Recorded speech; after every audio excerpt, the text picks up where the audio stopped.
what's going on, everybody? Welcome to episode 70-something. We're cursing right off the top, right from the jump. You get an F word. Isn't that fun? My guest today is Pat Quinn, really good buddy of mine. He just launched a brand new CBD products line company, which is amazing, and I'm a big fan. And if you're watching on YouTube, you just saw him sneakily take his drink out of the frame because he's sitting right across from me. Doesn't make this weird at all.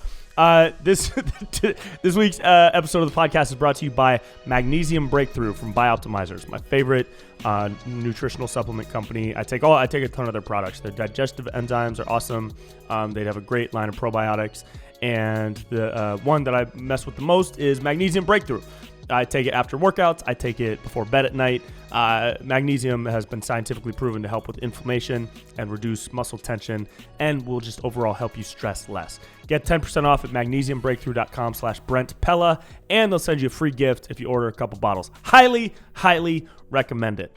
Now, let's get into the episode with my buddy, stand-up comic, actor, and former potential best friend of LeBron James, which we get into, Pat Quinn. On the set, there's a big. I've never, and I don't plan to. Cool. That's cool. Man, it's been so fun having you here. Just coming here like such a dick, like crack of dawn. No, I've watched it. It is really funny. It's a good time. Yeah, I'm sure it's been so much fun to be on. It was really fun. It was like comedy summer camp. You know, everybody was just writing jokes about each other and roasting each other. Summer camp. Like Nick Cannon. Oh yeah. Should we take that back? Pat Quinn, everybody. Hey. Pat Quinn.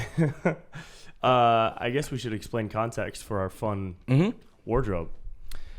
Yeah, this is honestly, this is just what I wear. So I don't really know why.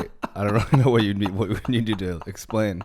But I'm happy to explain that I'm wearing we're in our pajamas right now. Yeah. It is the crack of dawn. It is the crack. I've never done a podcast this early. No, I don't think anyone's ever done the podcast this early. Not Starting even Joe at 8 Rogan. a.m.? Joe No Rogan's way. probably done 24 hours, but he probably skips this hour. He skips this hour for sure. Yeah, He uses it to recharge.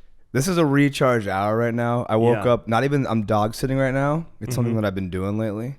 Cool. How do you like that?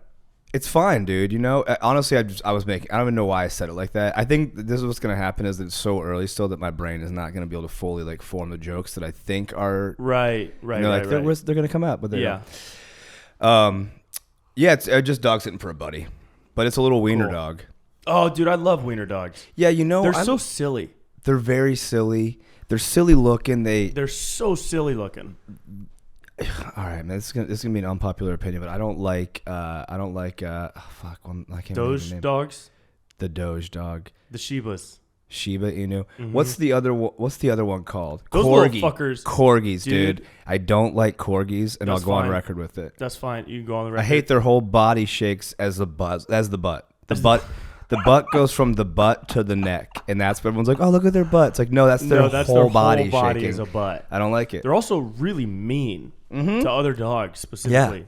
Which ones? The Shibas? Shiba. I've seen Shibas aren't be mean as fuck. I don't get it's so rude. It's such an obsession.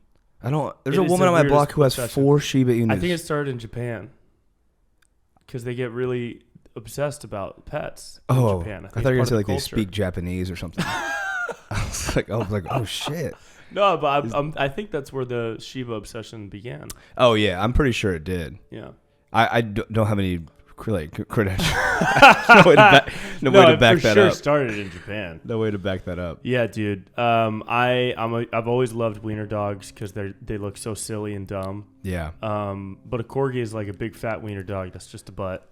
A corgi is just a butt with a head. Just a butt with a head. And it has legs on its butt cheeks. You know what I'm saying? That's funny. It's 4 legs on its butt cheeks. Yeah. It didn't really make any sense. Wiener Dogs are pretty cute. This one's... Are they fun? Is this one fun? Is it nice and friendly? You know what, man? Like, I feel like I'm always like, I don't really give her the time of day. And I don't mean to do that. It's just that, dude. Does she ask? Yeah, she does. She speaks Japanese. She'll always... I mean, she actually does ask because all she'll do is like... Maybe honestly, this dog has been making me realize that maybe I do have relationship issues, like intimacy issues. Maybe that's why I've been single for a while, because she's always following me. She's always looking at me. If I get up to walk to the kitchen from the living room, she follows me in there, and I'll look back and I go, just give me some space. It's like it annoys me so much. I don't know why. And then she'll just cry. Like nonstop. Oh, well, maybe she's just really needy. She's extremely needy. Yeah. So she'll like so it's always. Just not your type of girl. Dog. This is not my type of girl dog. Yeah. Or she'll be off the couch. She can't jump up on her own. Yeah. So then I have to reach down. And by the way, we can get this later. Have you ever gotten tennis elbow before? Yeah, from basketball. Dude, Yeah. it is brutal. So It even sucks. just picking this little 8-pound dog up. You have the shooting pain. Oh, dude, it's excruciating. Yeah. I was like waking up. There's nothing you can do about that. Besides I looked it up. Use your arm. It said it could last 2 years. Yeah. Yeah. Dude, I hate getting older, You should man. go to Germany and get some stem cells injected in there. Oh, all right. You might have to take off. Go for it. I'll hold this down. Yeah, Back. come on. Yeah, come on. That's it. Yeah. That's the extent of my German. But like just to reach out and pick her up, and then I picked her up yesterday, put her on the couch, and then she looked at me, and then she just jumped off, and I was like, dude, that's "You rude. ass." That's just mean. That was rude. Yeah. Wow. I was like, "What are you, a corgi? What are you, a Shiba Inu? You asshole." Do you own a dog? Whose dog did you bring over to my place that one time? It was a wolf. Oh, that was Juno. It's my brother and his fiance's dog. Oh, that's such a cool dog, dude. Man, he is the best, dude. What kind of dog was that? He's majoritively, I mean, it's husky, and then he's mixed with blanking on the name. Oh, you're blanking. I thought that was a type of dog. Husky and No. Blankum. Yeah, it's a great Yeah, Alaskan it's a sheepdog. Blankum and a husky. Yeah. No, he has like 3 or 4 like different dogs in him, but he like came out so beautiful, man. Like That dog is dope. such He's got 2 different colored eyes. dude, yeah. You know what's funny is I've been going to a lot of music festivals lately, and I go to a lot of hippie ones, a lot of hippie festivals. They're called transformational festivals. And They're called transformational festivals? Have you ever heard this term? No. So that's the type of festival that's in the middle of the desert, and it's called Awaken Rising. Some or Burning whatever. Man stuff. Some Burning Man shit. Okay, yeah. Okay. And there's a lot of desert dogs there. Like all these people bring their dogs because a lot of those people are nomads. They live on the road, they live in vans, and they live on they don't have a brick and mortar home. And they have dogs. And almost every single dog has different colored eyes that they own. Why? I asked somebody once, and they said it's like a sign from the universe that the dog can kind of see differently than other dogs, and has been like blessed with the gift of like sight to help connect it with its surroundings in a deeper way. And then the acid started fading off. Yeah. And I got hungry, so And I you walked realize away. you're talking to a car. To a tree. Yeah. God, it's the 5th time this week. Well, so did they buy the dog with the different color they eyes? specifically chose the dog with the different colored eyes. Yeah. Okay. Because they think it's going to give them I a more. see. Okay, so on their journey along, Yeah. they're just keeping an eye out for 2 different eyes. The whole the cruise across the country. Cruise, yeah. And then as soon as they see that, they're like, "Ooh." I never heard that before, man. Yeah. I do remember one time I went to this which was either Rothbury or Bonaroo. I've been to quite a few back in my day when I was like in high school and college and stuff, and we went to I think it was Bonaroo, and I remember like seeing this drum circle and everyone was just like whacked out, and I was like, oh man, that looks wild. Yeah. And then there's just like this family with like this guy Kids? with like his kids and stuff, and the kids were like running around naked, and I was like, I don't even know what kind of life journey that is. You know, that was me when I was a kid. Really? Oh yeah, my mom was a little hippie. Really? Oh yeah, she would take me to Grateful Dead shows, and let me run around naked or like no pants and a tie-dye shirt. Dang. And then like reggae concerts in Arcata up in Humboldt. This is crazy. You're the product of what I just was describing, and you're that product. That's crazy. Right. Isn't that all wild? right? Yeah. So it looks like shit can work out. I guess so. You're sitting here at a table with shoes in it. I got shoes on my table. Yeah, you're doing pretty good. Honestly, okay. man. Yeah, my neck feels all right. Yeah, you're looking at. We didn't even explain this actually. I guess we could. Yeah. The reason that I brought the Wiener Dog up in the first place is that she's still. I got up out of bed and she was like, "No, it's not time." I was up at like 6:45 or 7. She's like, and she just laid there, and I snuck because I knew that like if she did get up, she'd just start following me and crying. Yeah. And I was like, it's too early. Yeah. But I think she's like, you know what? Honestly, it's too early for me to get into this work right now. And then I came over here because, all right, so do you want to describe what happened last night? Yeah, yesterday, we were supposed to do this podcast yesterday evening. And as soon as Pat texts me he's on his way over, the fire alarm goes off. and is loud as fuck. So loud. Mossy is on my couch. Right now? He is right now. And he was yesterday. He slept through the whole fucking thing. I swear to God, dude. Because when it started going off, I yelled at him. I was like, hey, man, answer your phone. Ha, ha, ha. Because it sounded like, an old school phone. Got no response. And I was like, that's a decent joke. Yeah. That's at least a, yeah, all right type response, deserving joke. Yeah. I got nothing from that joke. So I waited a few minutes, and I walked out there. And I know. And he's passed out on the couch, literally not moving, eyes closed, mouth open, breathing like he's sleeping. And then 15 minutes later, the alarm's still fucking going off. So I'm calling my apartment manager, and I go down to the firebox. That was the best part. Try and turn it off. I first pull up and the alarm's going off, and it's a weird. It literally sounds like an old bank. Yeah. And I was making a joke. I go, "Oh, Brent has been answering his phone. I'm beginning to think that he's broken into an old bank," as a joke. And then I walk into your place, and I was like, I somehow got into your place. I start walking upstairs, and I was still doing a TikTok or something. And you're walking the steps, and we passed each other. And on you passed stairway. me, and I didn't even know it was you until I passed. I was like, "Oh, I'm a fucking idiot." Yeah. I was just sitting here doing TikToks, and so I walk back down, and then all of a sudden you're just like fixing the alarm. I'm fixing the alarm. You crack open a box and start fixing it, and I was like, "What is going on right now?" I didn't want to be. I didn't want this power, Take off but this hat. with great responsibility comes great power. Or whatever. I'm Spider-Man.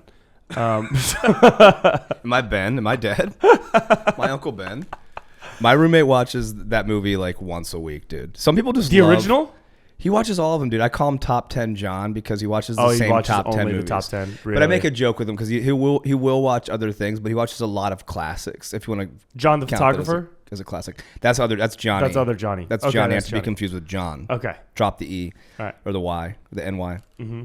And yeah, he'll watch a lot of the same movies over and over again. And I make fun of him as a joke, and he'll be like, oh, I don't watch the same movies. And I'm like, Jurassic Park, Die Hard. Mm-hmm.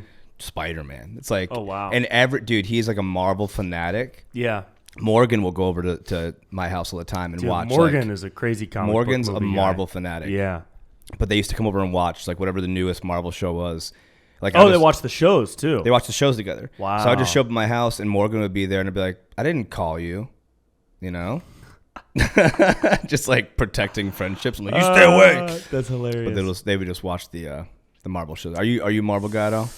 I enjoy him, but I don't seek him out or Yeah. plan on watching him. Like Same. the new Shang-Chi or whatever. That's gonna be is. sweet. I heard that's really good, but I just have I'm not drawn to big, crazy action superhero movies. I'm drawn to like my favorite style of movie is something About Mary? about Mary.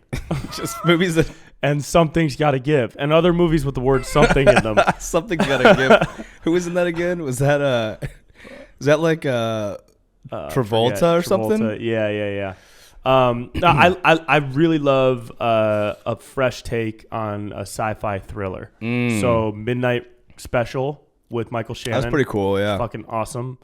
And other movies in that genre. And then some scarier movies with an artsy twist. Hereditary was amazing. Yeah, Hereditary was Midsommar was nuts. My buddy was in that. In Midsommar? What was your buddy? He's the guy who gets ripped open and he's hanging from the barn. No way. Yeah. Oh, the black dude? Yeah. Yeah. his name's Archie. Wow.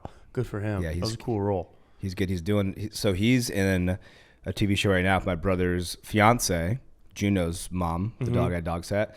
And they're on their third season of a show called C. They're shooting up in Toronto right now. Nice. And they're both the stars of it. They're both. Wow. It's a show about people who it's been years, like it's a dystopian future, and everybody's lost their sight. So only you rely on every other sense. And then they're the first two kids who are born with sight.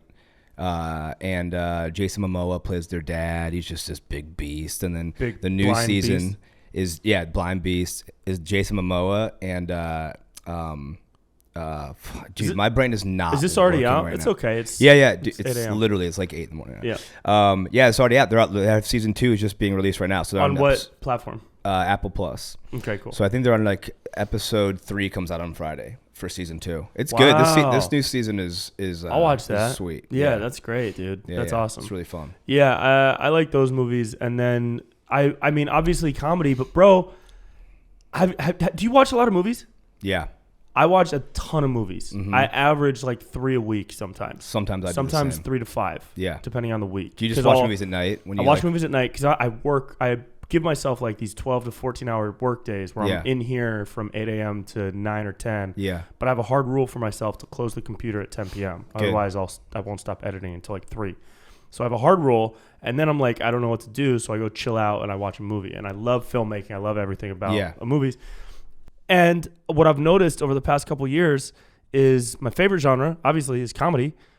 They aren't making good comedies that they used to. Comedies don't. And I have a theory on it. Okay, go ahead. But you could go ahead. Do you want to go ahead first? Tell your theory, and maybe I'll back it up, or I'll give you another perspective. Okay, cool. So the specific type of comedies I'm talking about are R-rated original storylines like The Hangover, 40-Year-Old Virgin, Wedding Crashers, This Is the End, right? This Is the End is my favorite. Granted, those movies are all within like 2 camps defined the movies that I just said, right? Yeah. But now the funniest movies that I'm watching, the movies with the most comedy, are these action movies that are injecting jokes and comedy into it. Guardians, Avengers, and anything Ryan Reynolds is in. The Hitman's Bodyguard and The Hitman's Bodyguard's Wife are dude, literally the 2 funniest movies I've seen this year. I gotta watch it. My buddies wrote The Hitman's ass off. Wife's Bodyguard. Incredibly well done. And it would never go on the comedy section. It's an action movie. Mm-hmm. But it has so many clever jokes, clever visual bits. Ryan Reynolds' delivery is amazing. And it's funnier than any comedy I've seen in the past 2 years. Yeah, Ryan Reynolds just period is hilarious. He's a hilarious guy. I love him. And so my theory is this. My theory is that it is so hard to sell American comedy overseas because comedy is the most subjective of all the art forms. Action translates, drama translates, horror translates. Comedy does not translate as well as any other genre. Yeah. So it's hard to sell to an overseas distributor, like China or in an overseas market. So instead of making pure comedies, they're making action movies that'll sell, but to make those action movies not fully internationally loved action, they're injecting it with comedy so that it'll sell in America just as well as a only comedy movie would. Yeah. Yeah. I mean, I think you've kind of hit the nail on the head too. It's pretty much exactly what it is. I mean, a lot of comedies just don't, and this could change, but a lot of comedies just don't pull in the box office numbers. Yeah. So people aren't going to see like a comedy in theaters. But they used to. Didn't The Hangover do major numbers? Yeah, but I think that was like one of the last big ones was like Hangover 2 or something, because there's not really been a straight up comedy that was in the theaters that has really like amassed that kind of, love and like brought that kind of money in to a box office. So a lot of the things that people want to go see in theaters are action movies, one, because you want to be in like an environment like that. Yeah. I mean, you watch one at home sometimes and you're like, oh, I wish I was in a theater to see this. Or like a drama or something like that. Or scary. But even scary. But A-list scary. A-list scary. Yeah. And scary, the only reason I think that even works is because that's like the cheapest genre to make. Right. You can produce a scary movie for a micro budget and still make a ton of money on it. Right. Like Paranormal Activity was one of like the scariest movies. I'm like obsessed with horror. Oh, no way. I love it. Oh, cool. And I thought Paranormal Activity was so great. But but it's like also it's a very subjective genre too, It's like something like that is it's not like innately scary where you're gonna walk and you go, oh god, like something's gonna jump out at you. Yeah. And like that slow build of like just the tense moments and stuff. I love that. Yeah. Oh, then you loved Midsummer. Midsummer was great. Yeah. I thought it was that movie. Like I almost had to turn it off for a second because I was like, this is fucking my head up. Yeah, dude. man. Like so many parts in it, I was just like, dude, I don't even know what's like. Yeah. It really kind of it like seeped into your soul, and you're like, oh, I feel uncomfortable right now. That guy, Ari Aster, is the director. Yeah, Ari Aster's awesome. And Hereditary was his first fucking feature, dude, which is nuts. Machine.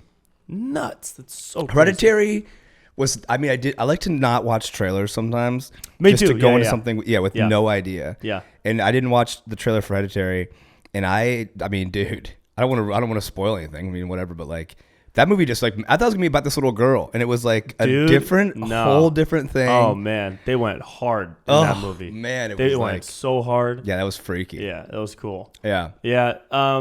We a lot of us moved down here to make movies. right? Like, I don't know if that was ever on the. Yeah, dude. I mean, if you want, I can tell my quick little story about why I even came out here. Please, because you came from Akron, AK Rowdy, AK Rowdy. You are LeBron's best friend. I went to Archerville High School as LeBron. Didn't you almost like carpool with him? Dude, to I school or almost. Something? So he went to St. V, I went to Hoban. We've been Archerville like schools since like the 70s or something. Yeah. And if I would have gone to St. V, my buddy on the street used to just ride with LeBron. Like they would just like carpool to school. And if I would have went there, like that would have been like one of the perks. So you were within the same neighborhood as him growing up. LeBron was probably a few miles up, but Akron's not that big. Right. He's a few miles up the street, but his buddy was just a mutual friend, and we had to drive kind of on that way. Did his buddy, the mutual friend, end up going to your high school or his? He went to his. He was already at St. V. My buddy's older brother was already at St. V, so we would have been riding with his older brother, picking up LeBron on the way. Gotcha. And just getting in that camp, dude. So honestly, when I look back, I should have just done it. I know. Why didn't you go to that school if you were so close? Because you must have been within the parameters, like distance-wise, from St. V. Yeah. To be able to go. Yeah, You went to the other one. Well, there was like 3 or 4 schools you could choose from that were in that area. High schools? Wow. Yeah, high schools. I'm from a one high school town. Dude, actually, I gotta get out of here. I didn't realize this was a one high school podcast. I thought this had I'm options. one high school guy, dude. I thought we had options. That's here. all right. So I would have been sweet. It would have been a cool thing. I mean, I still I got to meet him a handful of times. We played him like at our basketball games. In high school, The basketball games were crazy. Wild. Like ESPN was at like basketball games with like a theater. I mean, I don't know, an auditorium had like 800 people, something like that. I don't know. It was wild, dude. Yeah. But yeah, so then I went to school at Akron, and then I got an internship at Disneyland to come out to LA. Wow. And what was the internship for? It's just called the college internship program, which is like, it looks really good on a resume. And so I was like, and it's hard to get into. Like a lot of people apply every single year, and they only choose like a couple hundred. And so I was like, I know I need to do something to like stand myself apart. So I, at the time I used to work at our like college radio station. I was there all the time, just like doing nonstop, like working there, blah, blah, blah. And we'd have like a special access key. So like only the students who were working there could get in. So if you went there late at night, there might not be anybody there. So I was like, all right, I'm gonna make a video about like my life at the radio station. So I go there at like 2 a.m. because I'm like, I don't want anybody to see me. At the time, I had all these dumb piercings. I'm like kicking my piercings out. I was like a punk rock kid. And I was like, hey, welcome to my... And I had to use a big camera. So it was like a fucking like... We didn't have like phones that were good. So I'm like, hi, welcome to my life. And this is like, I walked through. It was so lame. And I got the internship. So I moved to LA. Hilarious. Long story short, I ended up getting fired from the internship. And then I just moved to a couch in Huntington Beach for like a year. It was sick. This is post-college? This is in the middle of... I had a semester of college left. Okay. This is an internship I was at. My dad was like, well, come back to Ohio. And I was like, yeah, it's the winter and I have 2 months of no school. I'm not going to move back to Ohio and I'm going to live on a couch and try and learn how to surf in Huntington Beach. Nice. Yeah. It was great. And then anyways, so I was like, all right, well, I know I loved this. Like I loved California. I want to move back there to do what I wanted to do, which was like TV, film. Like I didn't know what aspect yet, but I was studying that kind of stuff in school. I was like in like quote unquote Akron's film school, which is like, if you put the work in and you do like a lot of your own outside work, then it's a good program. You can learn a lot. So I came back out and I was like, all right, I'm going to produce. So I moved back to LA. I get a job, move onto this couch with this. Oh, dude, I got a good. I'm like bringing all these fucking things. Please, yes. So I move into a couch with this guy, and I didn't know anybody in the city. I'm all alone. And like the second or third night, I'm just like, I finally got a job at this post-production company, and I was like, oh my God, I'm like a real man. I moved out here alone. I got a job at this production company. I'm going to like treat myself right and make myself a good dinner. And I was like, I'm going to make stuffed pork chops, veggies, mashed potatoes. So I'm at the grocery store grabbing stuff, and I'm like, ooh, I did it. Moved here alone. I go home. I start cooking stuff up. It's one of those kitchens that's like typical LA kitchen where it's just a little hallway and that's it, right? Like a little like rectangle. Yeah. One tiny little window over the sink. And that's it. I'm in there. I'm like cooking stuff up. This new guy who I moved in with, don't know. I met him on roommates.com. He's just back in his room. And I don't know how anything works yet. It's my first time cooking. Start preheating the oven, 450. It's on for about 40 minutes. I'm cutting 450's hot. Hot. I'm cutting up veggies over on the side, and like I'm listening to music. I mean, everything is like you're grooving, it's baby. the best, baby. You're grooving, LA dude. Pat. I'm like Chris Pratt in the beginning. Right. And so I'm cruising along. That was for the for Guardians of the Galaxy. Right. So I'm like cruising. I'm having a good time, and I go over, turn the stove top on. I don't know. No one has told me that this is a very old. It's like an old cast iron oven, and no one told me that this also has to have. There's no pilot light. You have to light it yourself. The pilot. So this oven has just been filling with gas for 35 minutes. And I right when I click the stovetop on, which it'll ignite on its own. The stovetop will. The whole oven explodes. What? And this like 60 pound, maybe more than that, like 100-pound cast iron door flies open, and it shoots me against the wall. Holy shit. And thank God I had opened the little window above the sink. This fireball flies out of the oven, goes up my body, singes like my eyebrows. Oh my God. Eyebrows off. And I remember seeing it. It was like a big blue light, and all of a sudden it was like, dude, there was like divine intervention, bro, because it hit me in the face, and I saw it go and like fly out the window. Whoa. And I was like, I was in shock, and I went, ah! And I just start running, and I run into the back. I go back to like where the bathroom is at, and my roommate, who's known me for maybe 24, 48 hours, he bursts out of his room with a bat. He goes, what the fuck is going on? And he's like losing his mind. He's about to like crank me, and I go, am I on fire? Am I on fire? Am I on fire? And he goes, what? No, you're not on fire. And I was like, oh God. And I fall on the ground and start rolling around, and like finally we like go sit on the couch, and I was like, dude, oh my God. I told him the story, and he's like, bro. He's like, it was the loudest boom I've ever heard. Wow. He's like, the building shook. He goes, I thought that one of two things happened. He goes, one, I thought some dudes just kicked in our front door and started shooting shotguns.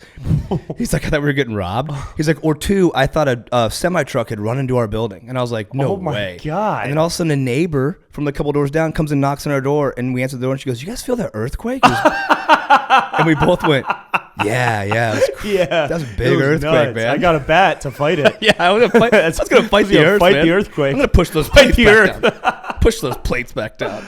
But you didn't get injured. Didn't get injured. I mean, thank God, bro. It could have been I mean, I could have blown up the apartment complex. For sure. Well, if the window was closed, the fire probably wouldn't have sought out. Yeah, I don't know what would have happened, actually. That's I didn't even where it was think going. about It was that. going toward oxygen. It went straight out. Yeah. I mean, if the window was closed, who knows? I mean, I guess it would have, the whole kitchen would have exploded in a fireball. Damn, Holy dude. crap, yeah. Nuts. So that was, so then I started working in production and blah, blah. Did and you finish the dinner? No, actually, I started trying to make this a stand-up bit, and I started off as like, want to hear a story about the time that I ordered Domino's. That's funny. Because at the end of it, I go, then we just ordered Domino's. That's funny. That's a funny bit. Yeah, man. So then, I started working in post-production and like producing stuff. I produced a couple of videos for Rebecca Black. Remember Friday Girl? Yeah. Did you produce Friday? I didn't produce Friday, but the ones, like the 3 subsequent videos after that, I produced. Oh, cool. And I was just doing a couple of things like that, and then I lost a bet to do stand-up. I always wanted to act. I always wanted to do all that stuff. Mm-hmm. But I was always like, all right, I should, be realistic and have realistic expectations, like a person with no dreams. Right. And so so it took me a bet to eventually do a set at the Comedy Store. Uh-huh. And it went so well. They're like, you got to come back. And I was like, all right. And then I started just kind of doing stuff, getting back into acting. Here we are. Are you still doing stand-up around town? I'm just, honestly, dude, like, once the pandemic hit, I mean, first off, you had to admit how nice it was not to have to go out every fucking night, dude. There was a period where I was so happy to not have to go to comedy clubs and just hang out without performing. Yeah, dude. And I forgot everybody's name. I go back to shows. I was at the Improv the other night, and I've been in a couple other places, and I've seen people that come up and greet me like we're old friends. Yeah. And I feel bad because I have no idea what that person is called in the world. It's called. What are you, British? What is this person called? But they probably also know you because you've gotten some love now. Like you're doing pretty well. Like your social following is growing. Like people. But I hate not knowing people's names, dude. I hate it. It feels so bad. And it's like... I hate it, man. I started doing this thing a year or two ago where I try to commit somebody's name to memory by taking the first letter of their name and attributing it to a word that describes the person. So like for you, you're Pat, so P, so, you're a pussy. So I would remember that word every time I think of you, and that would help me remember your name. That's what my dad does too. Right. That's how he That's how my dad calls me. He's like, pussy, Pat, trick, dinner. And I'm like, I live in LA. Where's this joke going, dude? So I started doing that a while ago. But yeah, dude, That's a good idea. There was a period of time where I was just beyond grateful to not have to do that. And then I started going on the road, like at the height of everything. So I was opening for JP Sears, the red hair guy. Right. And does he really talk that quietly all the time?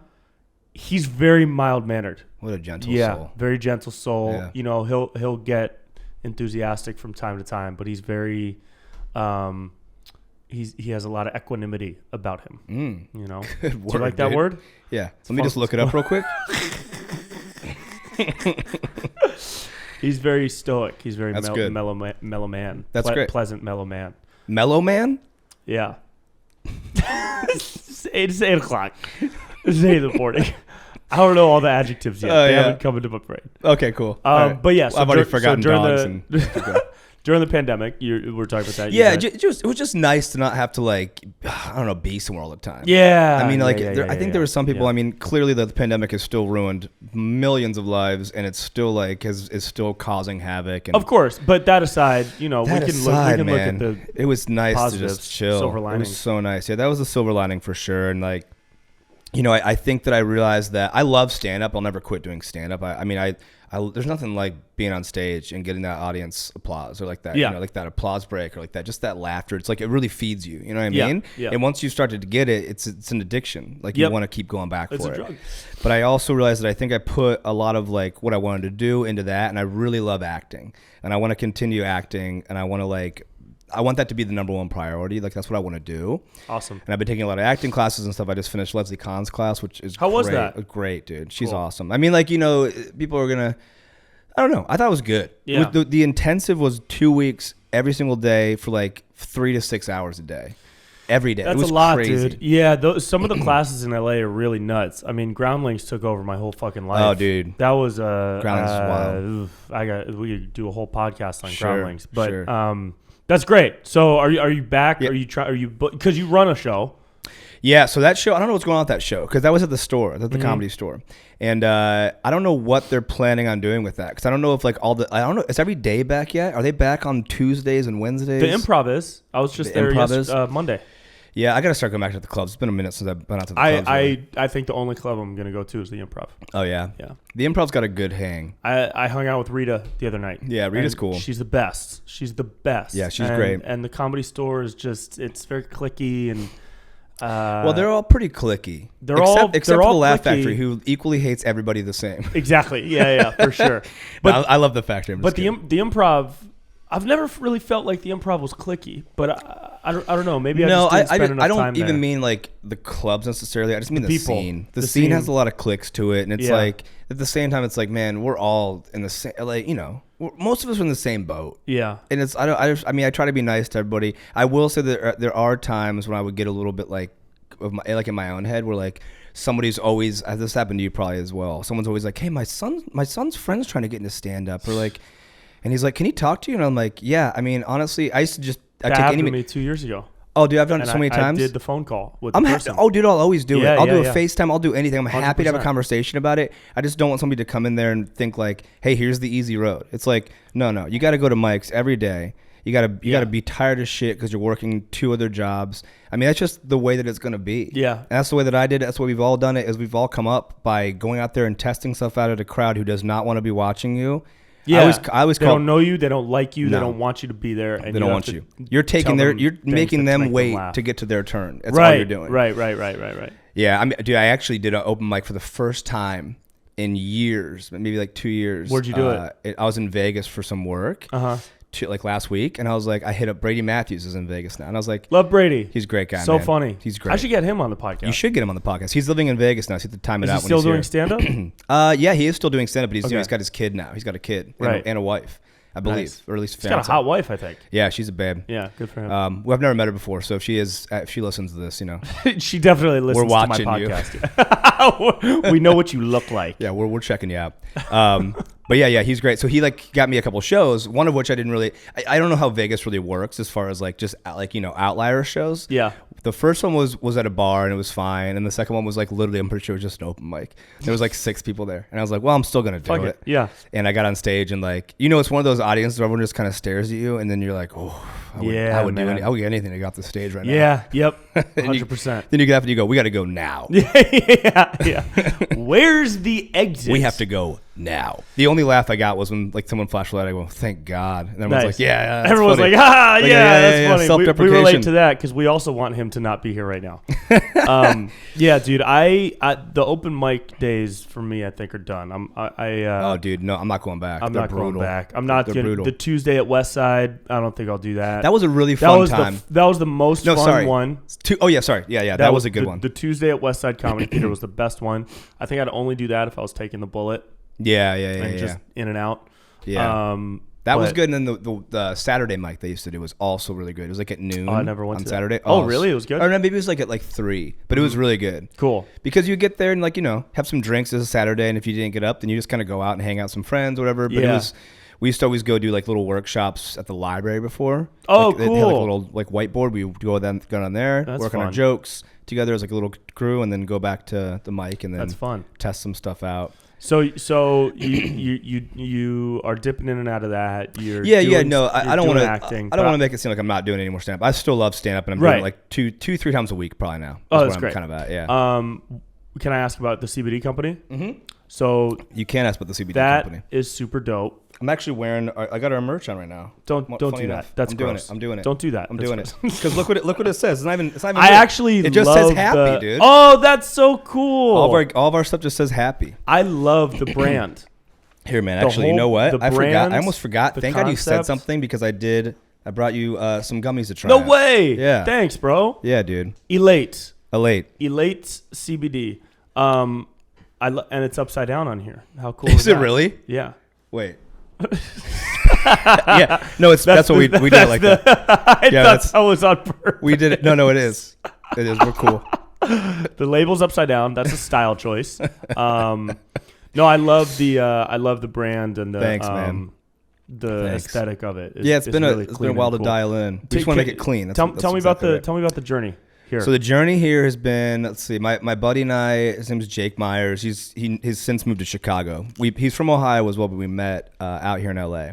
And he worked in the corporate world for like 10 years. And like one day we were just drinking and hanging out at my house, and he was like, hey, I've been wanting to think about playing with the idea of starting a CBD company. And I had experience in marketing from my old job, and I was like, oh, it'd be cool. I could help you out with some like the social media marketing, blah, blah. And then that was kind of the extent of it. It was like one of those things where it's like you say something in passing, we're drinking, we're having conversations, and blah, blah. And then he moved to Chicago. And then the start of the pandemic, about a year and a half ago, he hit me up and he's like, hey, I've kind of been working on this brand a little bit, like kind of getting the brand dialed in with a buddy who's like a graphic designer, helping me kind of figure out some logo stuff. And he's like, would you want to come on and help out with some of the social and the marketing like you were saying? And I was like, yeah, I mean, I got nothing going on. No auditions, no shows. I have nothing happening. I'm literally so bored. I have nothing. He's like, going on? I go, no. I have nothing. I have no possessions. I have no family. I have no friends. I'm in my car right now. I have no home. And he's like, okay, cool. So I just kind of jump on and like, been like, it really just kind of turned into him and I being on the phone for like 5 hours a day. Cool. And just going over stuff and blah, blah. And eventually he was just like, you just want to like be a partner in this with me? And I was like, yeah, let's give it a shot. Wow. And then now it's kind of snowballed into a point. Like, so when we got some of our first round of products in, which were like, everything is very dialed in. Everything is, it's all premium product. And we test it so you get third-party testing done when you like get from a distributor or whoever you're working with. Then we go again and get it full panel tested, so everything is like completely clean, like harsh metals, pesticides, mycotoxins, like all that kind of stuff. It gets tested for. A lot of these companies don't do it. So if you go buy some stuff off at like 7-Eleven or like some somewhere, cheap CBD, it's not going to work. And then it tarnishes CBD for people who are like, oh, this shit doesn't work. Right. Our stuff does. So anyways, I wanted to go get like some photos we could use for marketing and blah, blah. So I'm friends with Metta World Peace. And I was like, I'm going to bring him some product. The artist formerly known as Ron Artest. The artist formerly known as Ron. Yeah. So I'm like, hey Metta, I'm going to stop by and get some photos if that's cool and give you some product. He's like, yeah. So I go over there. Oh, that's so cool. Yeah, so I go over there and start giving him some photos, down. some photos and blah blah. And he's just like, man, this branding is sick. And he's like, and it works. Like he's like, and it tastes really good and everything works. And he's like, can I jump in this with you? I've always wanted to start a CBD company. And I was like, whoa, 100%, amazing, 100%. So now he's come on board, which we actually just officially, that was like a year ago, but we've just officially announced it like last week, which is pretty cool. So now we have Ron on board, and we've now dialed our whole product line in to like we kind of realized that like CBD, it's still pretty new and people are excited about it. They want to try it out. Especially like the Midwest, who still has this weird stigma with cannabis. Mm-hmm. So like whenever we went to like any websites or stores or anything, there's just so many products. People are like, oh, CBD peanut butter and CBD dog toenails, or like whatever they want to do. There's just too many things. So we're like, and it's confusing. Yeah. So we're like, all right. So we made 4 benefits. We made focus, recovery, sleep, and calm. And then we just narrowed our product line down to 4 products. So we have 1 product for every single benefit, and that's it. We have 4 products, all premium, all really good. And does each product have a different like chemical component or so everything has been created to to nail those specific benefits. Things. Okay, cool. Sometimes like depending on how much you use or like the way you use it, they can cross. But it was just easiest to like be like, hey, these are going to be specifically for these things. But so the gummies, for example, that's in the calm category. So if you take one, you can take great. And you can focus. Take it and focus exactly. Nice. So you can take those at any time of the day you want. I usually start my day with one in the morning and just kind of like it just helps to calm the chatter in your brain, like help you just kind of like just relax your mind. Yeah. But you can also use that at night, right? Before you want to fall asleep. If you have too much going on in your head, if you have a little bit of stress and anxiety, just take one of those and you can calm your mind down and fall asleep. Oh, but those are awesome, milligrams. Dude. That's great. Those are made by. So we partnered with a pastry chef in Chicago, and she hand makes every one of those gummies. So wow. How'd you find her? Just through a friend, like another CBD company who uses her. So it's us, this other CBD company, and then one other company. I believe that's it. There's 3, maybe it might be one more, so maybe 4. But she's like, that's it. That's all she's going to do because these gummies are probably so much work. It can be a lot. It can be a lot, but she's also able to scale up. She's awesome. But I think that like, just like locking her in with like what we have is awesome because nobody else has that. So like a lot of these companies, like you taste some of their gummies and like they're inconsistent or like they don't taste good or blah, blah, blah. But these are the best. We sell a lot of them. Amazing. It's pretty good. Does she bottle and label the stuff on site too? You do that. Mm-hmm. So when she makes the gummies, what happens next? So actually the gummies are done on a tray. The gummies are done on a tray. So they're all just kind of sitting out and then like either we'll come in the first time we came in there and like, got all sanitized and everything. We packed them on our own. We thought it'd be kind of cool for our first round. Yeah. But then now we're actually having the company themselves because it can't leave the facility without being in a box or in a container, like this. Oh, okay. Otherwise, it can It's just a regulation jeopardize thing. So we're having them bottle them now. We were my buddy Jake takes a lot of this because he's back in Chicago where like all the products delivered to. Mm-hmm. So he's like sitting there like labeling stuff, shipping it out for every single order, like. Wow. He's hitting the brunt of it a lot. Wow. But now we're having them do some of our labeling. Eventually, we're going to have them do like our fulfillment services. When you services. say them...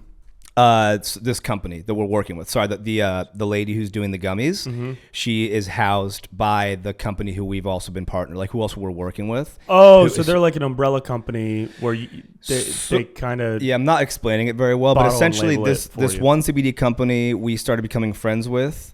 Started working with this pastry chef, and then we asked if we could jump in on their gummies as well. So we're also using the same lady. And so they also have fulfillment services where like we can just give them all of our product and they'll be able to like bottle, label, and ship it for us once we start getting a bit bigger. That's awesome. But right now we're pretty small. Are you e-commerce only?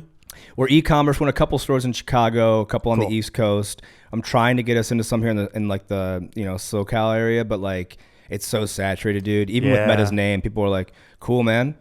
Travis Barker and Martha Stewart have lines, and I go, "Oh, Jesus give a shit, Christ. Man." By the way, Travis Barker right now, one of my idols, is like he's dating a Kardashian. I know he's doing pretty well. But like you can see the Kardashians seeping in. Like I got no problem with the family, but like all this posts are like, "My sweet baby, how could I be without my North Star?" Like some bullshit, and he's like holding her in the air in front of their jet, and I'm like, dude, that's gross. Man, come on, dude. Think about like jacking off with your pants on. Let's go back to it, dude. Let's go back to the old days, man. We want the old Travis. We want the old Travis. That's pretty cool, man. How long have you been friends with Ron? I've known Ron for like probably 6 years. Something like that. Did you meet him out here? I met him out here. Yeah, Okay. Met him through a friend of a friend, and we've all just become like Homies. Homies, yeah. His wife is also a very good friend. Cool. Who's my brother's fiance's best friend. Is kind of how the whole circle. Oh, okay. Yeah, that's fun. Well, dude, this is very cool. So how long has this been available, like on the market, specifically available for purchase? We launched this past September, so it's been about a year. These new gummies, these are brand new. So these have probably only been out for like 5 months, 6 months. What other, and do you have like tinctures too? Yeah, so we have 4 products. So 2 tinctures, 1 gummy, and then 1 roll-on, which is like saving my tennis elbow. I use it like 5 times a day right now. Yeah. But it really does work. Like good CBD is going to work. Good CBD is going to work. And you know, one of the shitty things about CBD is they try to inject it into everything, but they only put like really 5, 6, or 7 milligrams into whatever the product is. I remember at Groundlings, which is actually where I first had my first cup of coffee, was when I was in your life? Yeah. I never drank coffee through college until 3 years ago when I was in the last highest stage at Groundlings. And it was kicking our ass, and I realized I can't get through this without drugs, without some type of drug. So there's a coffee shop right next to Groundlings out here in LA, and they had this CBD coffee. And I was so stressed and had so much fucking anxiety, and we were all just like killing ourselves in the class. So I got CBD in it, never felt it. And it was $7 for, I think 10 milligrams, maybe, but it might have been 6 milligrams. But even in 10, they would like take it with a pipette and put it in. So it was probably less. Pipette? Like a little tink? Yeah, a little. I never heard of that before. Pipette. Yeah. Is that what it's called? I think so. Pipette. So cute. Yeah. Oh, I just picture it like dancing. Yeah, it's like a fun Pixar really cartoon. Nice. Yeah. The Journey of the Lost Pipette. Oh my God! Don't get me started. I know. So, but I soon realized it was all bullshit. Because you need 3 to 4 times that much to actually feel a significant effect. Yeah, depending on like your body type and like, you know, all your body type, your there's plenty of things that go into that. Yeah, sure. Yeah, and everybody's different, obviously. But now the CBD that I've gotten some free samples from a couple companies because I've been trying to work with a CBD company to make some like branded content. Yeah, and we pitched these guys some ideas and they sent us a bunch of stuff, and then never got back to us. But sorry about that, man. We That's okay. We meant to get back. No worries, dude. It's all good. Thank you. And so, but I smoked it, and I hate smoking. I just don't like the feeling of smoke in my body. But I smoked it, and it's just straight CBD, and I felt that a lot. Yeah, the flower can work. Yeah, I really don't know how the whole process of growing and like cultivating like CBD flower works, but I've done it. I smoked some before, and it was yeah, good. But I felt it. I don't know. The reason we're staying away from that and like from vape cartridges and all that kind of stuff is just because the barrier to entry is so much greater. Like if you're already freaked out by like cannabis in general, like we want to sell to the Midwest, you know, like my parents. Yeah, it's like what would they want to do? They're like, okay, would I eat a gummy or would I maybe smoke a joint? Yeah, and it's like, okay, they're probably gonna eat a gummy, and it's just easier. It feels cleaner. It feels healthier, really. Yeah. So we just kind of took away the idea of like putting anything into your lungs. Cool. Yeah, that's smart. I was in Wisconsin and they are very anti-weed. Yeah, it's all illegal there. Yeah, which I think is funny because all they eat are cheese curds. Right? Oh God, dude. Have you ever had cheese curds? No, dude. The delicious. Fucking word alone. Hey, bro. So tasty.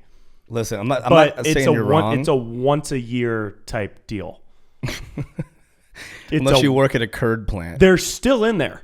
They're still inside my body. Oh, I had them this past weekend, but it's fried pieces of cheese, bro. They're so delicious. You dip it in ranch and marinara sauce. Anyways, I say that to say that if weed was legal in Wisconsin, there'd be so many more fat people. Yeah, I mean, everybody would weigh a ton. Everybody just be like getting high and eating hella curds the whole time. Like, what's for dinner? Curds again. Curds of cheese. Curds. Just roll in here. Just fall off the lazy boy and roll into the kitchen. No, you got to eat cheese curds. Next time you go out to the Midwest. I'll tell you something, man. It's going to be upsetting. This actually ends a lot of relationships for me is that I'm not a big cheese guy. Pat Quinn, everybody. My thanks for stopping by. Biggest fear, the thing I hate more than anything in the world. Yeah. Is nacho cheese, melted cheese. What? Weird, and it's turned into a whole thing where it's like I have a consistency thing where I can't mess with anything too creamy or too cheesy. So like if I'm eating a piece of pizza, for example, and I pull it up and the cheese is like all stringy and melty, you can't do that? Gotta wait for it to cool down. Oh my God. I don't know what it is. Okay, It's what definitely about a mental pasta thing. sauce? Pasta Pasta sauce is cool, but I will say I'm not a big fan of like white pasta sauce. I like marinara, but white creamy pasta sauce. What if it's creamy and red? I'm also not a big fan. Not a big fan? Dude, and I know it sounds insane, and I know that. Yeah. But and I know it's like I could probably go to like therapy or like you should hypnotherapy. Probably try some ayahuasca. What's your goal here? You trying to like forget a dead lover or something? Right. I'm like, no, I just want to eat. Not addicted I want to to eat heroin. pasta. Yeah, I want to eat hot pizza. Yeah, I want to eat pizza right out of the oven. They're like, oh no, yeah. Sorry, I don't think this is for you. I think you need to smoke more weed and you'll eat anything. Don't go to Wisconsin. I'm like, oh, okay. Okay, yeah. I won't go to Wisconsin then. No, I don't know. It's just like, that's just always been the thing for me. I just can't. Yeah. I think it's because I remember like seeing it like if I go to a baseball game and someone gets nachos, I have to move seats. It's that bad. Whoa. Like, you have to physically distance yourself. Oh, dude. It like it makes me like nauseous. Whoa. But it's because I think I remember seeing it in a bag and it being like, it never got hard. You know what I mean? It's sitting on a shelf, and I'm when like, you were little? oh yeah, it never. Yeah. This doesn't get hard, and then all of a sudden, like it just. Oh, I just thought of it in my head. So no, like shitty nachos at a baseball game. Never, dude. Not even close. No cheese plates. No cheese plates. No, what about man. queso? That's the same thing as nacho cheese in my book, dude. No, but melted queso's Velveeta, so any of that stuff, dude. That's why. Yeah, I mean, some of that stuff is just gross. Melted Velveeta. I won't eat baseball nachos, but. A solid really. Queso like out in Texas or something? No. Can't do it? What about like sour cream? Not really. Okay. I'm not a sour cream guy either. I'm just trying to find the line. Where's the line at? I love mashed potatoes. Does that count at all? Well, all right. What about this? What if you had mashed potatoes and you sprinkled shredded cheese on it? Yeah, I don't really do that. I don't really do that. I mean, is there anything that you would sprinkle cheese on? Chili. Okay, exactly. But even chili, like even when if it's honestly if it's too good, I'll do like 4 little like pieces of cheese, and I'm like, and I'll try. This is 100% what I'll do. I'll sprinkle a little bit of cheese on it, then I'll eat that part quickly before it gets all melty. Oh, you're insane. I know. You're broken. You're a broken man. I'm 100% broken. You're a broken man. It's mentally ill. It's a mentally ill trait that I have. I'm like, nah, I can't be too melty. That's really funny. Yeah, I know it's a bizarre little trait that I have. Do I have anything like that? I don't know if I have anything like that.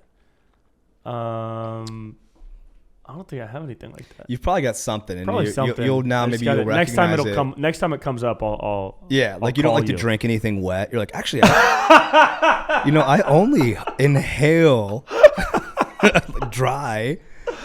Hey, can you freeze this drink for me so I can eat it with a knife? I'm gonna huff this muscle milk. You're just always choking. What's the thing where you carbonate it and then spray it into the air so that you can just breathe it in? Yeah, well, you can do that with any liquid, right? You can aerate it. Wait, what? Don't act like this is just something everybody knows about. What do you just drink while you're laying there? Like how you have paint and you can combust paint. Just like an aerosol type thing. But yeah, you turn it into an aerosol. You can do that theoretically with any liquid. And then you can. Oh, this isn't a real thing. No, this is not a real thing. But I'm saying I was like, oh man, I'm not even on this yet. I was like, this is like some new like LA shit. Weird thing was that I couldn't drink anything wet. Then I would have to aerate all of my beverages and go into a different room to consume them so that my guests would not be overcome with my aerated drink. That's a funny concept just in general. It's like, that's where's a funny Brent? Script. Oh, he's just huffing drink in the next room. He's going to drink his wine in the other room. What? Yeah, no, he'll be right out. I come out, I'm all red. You're like pouring this thing. It's like, is that an aerator just to let the wine breathe? No, I'm just going to spray it in the air, drink it. Don't come in this room for about a half hour. You just come back out drunk as fuck. How's the dinner party? Just what a weird, like, that's such a dumb thought. Your body could never. What do you just dry as shit? Right. I don't like things wet unless they're inside me. Oh my god! Think about Mrs. Frizzle trying to get through your dry ass body. She's like, "Well, kids, we broke down again." Just because There's no traction, no friction in this guy's body. It's just like. She just keeps killing like hundreds of school children each year. They should remake Miss Frizzle, but she's like just like on the run. You know they remade the show? They did? So there's 2 versions. There's the old version, which is the original classic that we grew up with, right? Which I watched recently. Holds up. Amazing show. It's a great show. And then they redid it into a newer cartoon design. Yeah. Which isn't good, but nothing redesigned that used to be an old cartoon did see it. is good. I think I did see this. And then I think they did a live action one. And if they didn't, they're planning on it. And I saw still images. I gotta look it and up. Miss Frizzle's like hot. Oh, dude, she better be. She's a smoke show. Hot. Well, she was a smoke show in the original, but she was like you could tell she was an older smoke show. She was like a, late 30s, early 40s smoke show, right?